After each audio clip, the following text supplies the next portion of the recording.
As you can see in the video, the child was abandoned in a big room, never socialized with anyone, or even going out from the room. The only interaction he had was when the maid was coming into the room to give him food. And not long after that, he killed. Not one person, but everyone in the household. He wiped out the whole household. Greetings, I bid to Mr. Walter and to all my fellow Thessalian mates. I, Hazwanie from PISNP Tessal 2, are going to present an academic paper entitled No One is Born a Serial Killer, as written by Ilya Magdalena Ioana. Serial killer, as defined by Professor Egger, is a serial murder occurs when one or more people commit to second murder and or another subsequent homicide. It is not predetermined, it occurs at a specific time, and it appears to be unrelated to the original murder, being committed in a different geographical area. Furthermore, the motivation doesn't appear to be monetary gain, but rather a desire to exert power over the victim. The latter may have symbolic value but are viewed as insignificant as they are frequently unable to defend themselves or alert others.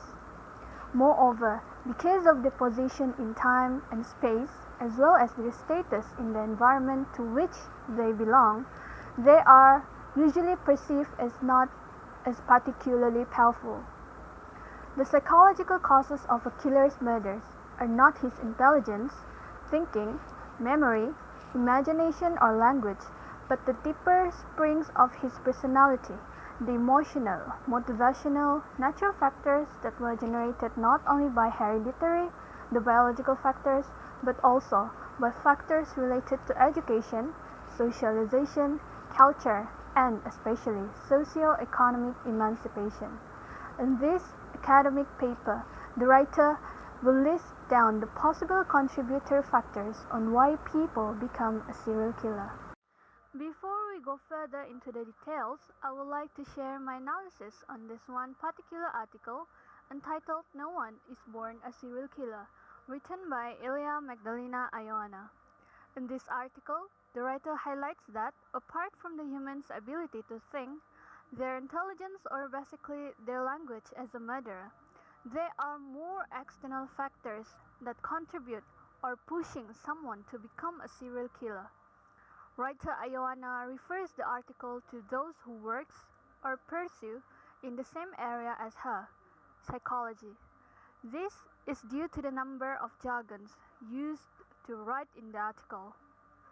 Among them are tensional cathartic orientation, anatomical, morphological, or physiological, constitutional, decisive, psychopathic, paraphrenia, and many more. Each of these jargons are widely used in psychology area. In this article, the style and tone used by the writer is professionally done. What I meant by professionally done is, the writer did not use any specific tone such as convincing, promising, or trying to argue another opinion which contrary in regards of this topic. The writer simply shares facts and situations which support her thesis statements that relate with the title itself, No One is Born a Serial Killer. Before writer Ioana further explains on why serial killer is not born but rather made, she did consider on touching the criminal gene. Concerns about establishing a link between an individual's biological structures and his criminal behavior shifted to genetics. As a result, in the 1970s, there were numerous hypotheses and explanations that could be referred to as the genetics theory or the chromosomal aberration theory. The most common chromosomal abnormalities found in criminals are related to sexual chromosomes. One of the abnormalities relevant to criminal behavior is the emergence of supplemental type X chromosomes, which result in the formula 47XXY, an anomaly known as Klinefelter syndrome. According to the research, the frequency of Klinefelter syndrome among criminals is 5 to 10 times higher than in the general population. At the same time, it was discovered that an excess of X chromosomes does not only result in criminal behavior, but also in a personality that is frequently abnormal from a psychiatric standpoint. Another recently discovered anomaly, the crime chromosome, was widely publicized at one point. The appearance of an additional Y results in the formula 47XYY. According to some estimates, the frequency of this anomaly among criminals is approximately 10 times that of the general population. This syndrome piqued the interest of criminological researchers because its occurrence is frequently associated with violent acts, even serial killings, and the general proclivity to murder of individuals in this category is stronger than that of those with the Klinefelter syndrome. Moving on to the next point is the serial killer psychopathology. Psychopathology is the study of mental illness or mental distress, as well as the manifestation of behaviors and experiences that may be indicative of mental illness or psychological impairment. Depending on the knowledge and details of the murder, a serial killer may be characterized as psychotic, psychopathic, or sadistic in psychiatric language. However, the writer's sources indicate that the killer is rarely psychopathic. They are usually sexual psychopaths with a deep criminality, and they certainly have a solid relationship with reality. According to FBI studies and personal experience, a psychopathic killer, particularly known as a serial killer, kills because he enjoys killing. He is a person who may enjoy what the majority regards to be horrific, terrible truth, and recognizes the harmful implications of those facts on others, but is unable to feel guilt and is unwilling to quit. The writer thus explained the term psychopathy and psychopath in this article. Psychopathy is a personality condition characterized by different behaviors and personality features. While the psychopath is a man diagnosed with psychopathy who deprives others of the commodities and liberties and frequently manipulates people throughout his existence. Psychopaths lack compassion and empathy for others, taking what they want and doing whatever they want with no remorse or sorrow. When psychological, biological, and genetic variables, as well as social influences and childhood experiences, all contribute to the development of the syndrome, this phrase is utilized.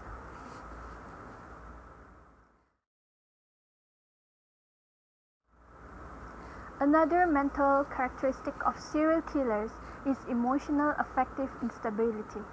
The stability of the reactions to the environment has a sense of relativity for the normal individual, achieved by the duration of its reactions, set deliberately and consciously, by their continuity, by the lack of excessive oscillation, and by their constancy, remaining the same both in terms of quantity and quality, and being appropriate to the stimuli that triggered them.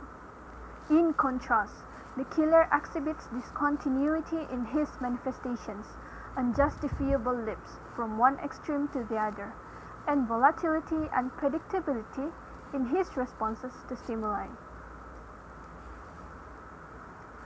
The failure to comply with social demands expressed by rules and regulations imposing a specific behavior is the serial killer's other physical feature.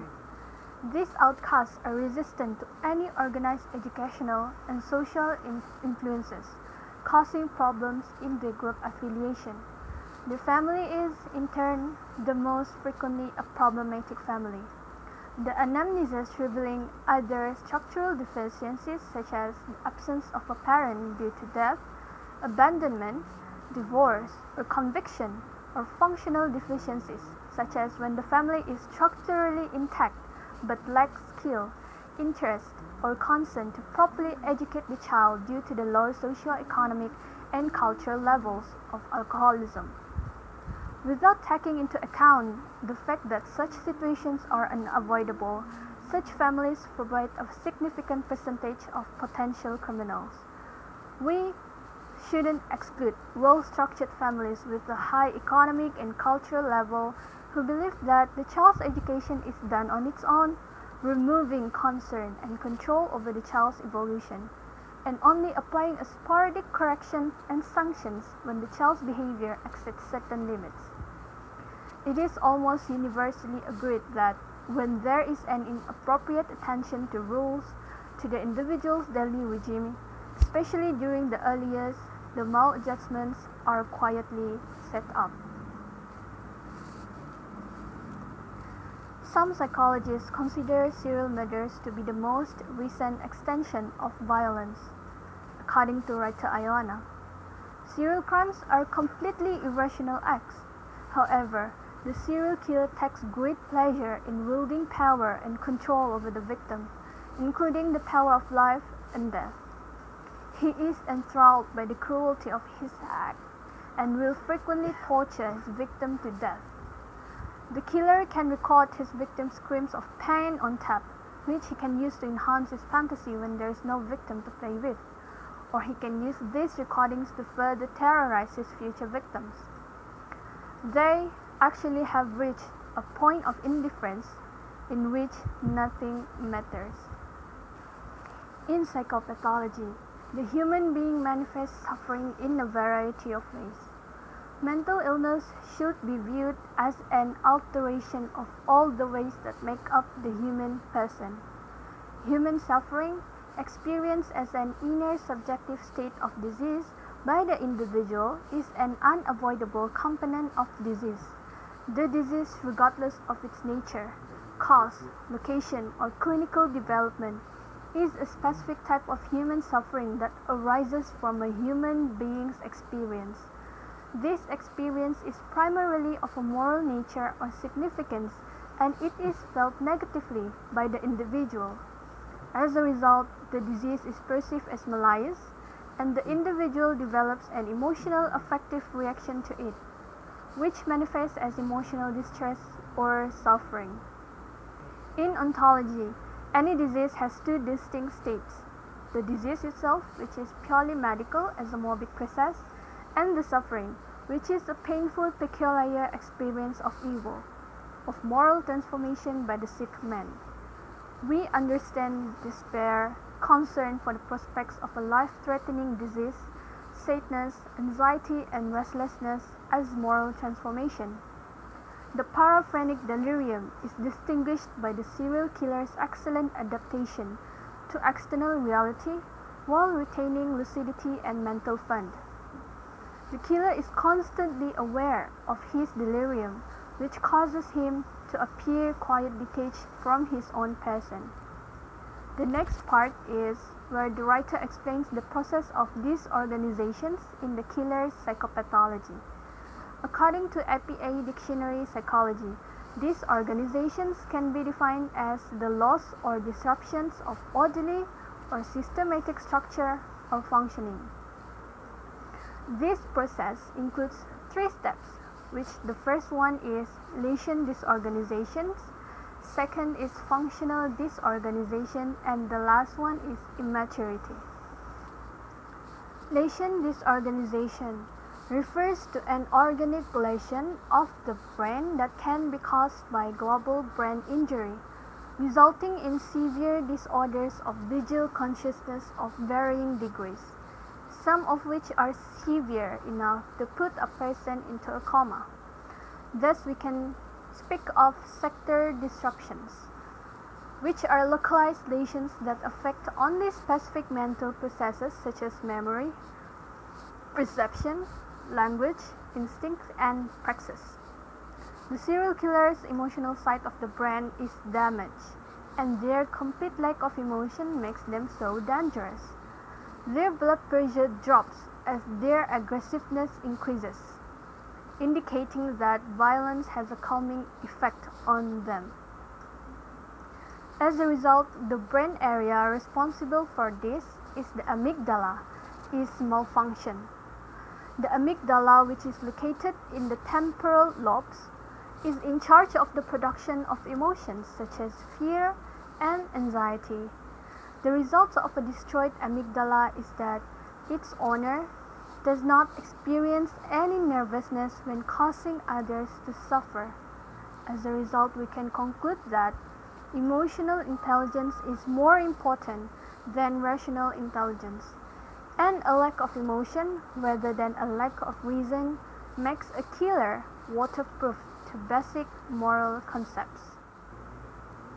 Next is functional disorganization. The opposite of a brain lesion is functional disorganization. There is no identifiable brain lesion, and the disorders are purely functional.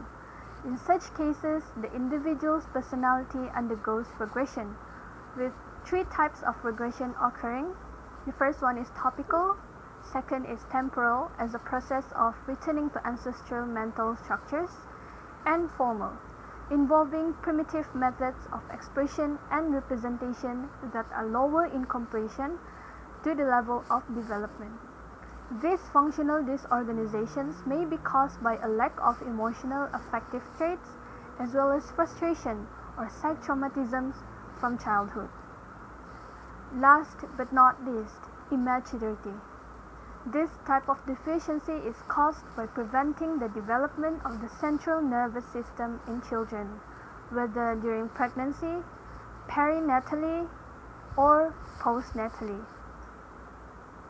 It has two forms, as an anatomical immaturity with serious consequences for the formation and maturation of mental functions, as well as the overall personality of the individual. They are emotional and affective. Emotional immaturity is defined as an immaturity of the inhibitions of emotional reactions with an explosive manifestations, whereas affective immaturity consists of various psychopathological aspects such as suggestibility, dependence, independence or security, insecurity, the possibility or impossibility of having autonomy over their own personal actions, and the ability or inability to make intellectual and non-affective decisions. After listing down the process of disorganizations happen in serial killer psychopathology, writer Ioana explains regarding criminal instinctually, which is the serial killer's hedonistic. Hedonistic or hedonism can be defined as the belief that all human action is ultimately motivated by desires for pleasure and a desire to avoid pain. Serial killers commit murders against sexual life using extremely abnormal pathological methods and means. Thus, the hedonistic killer kills simply to make themselves happy. They want to watch their victims' facial expressions when they interfere with the victim's life. Writer Ioana writes the article entitled "No One is Born a Serial Killer" based on the list of references.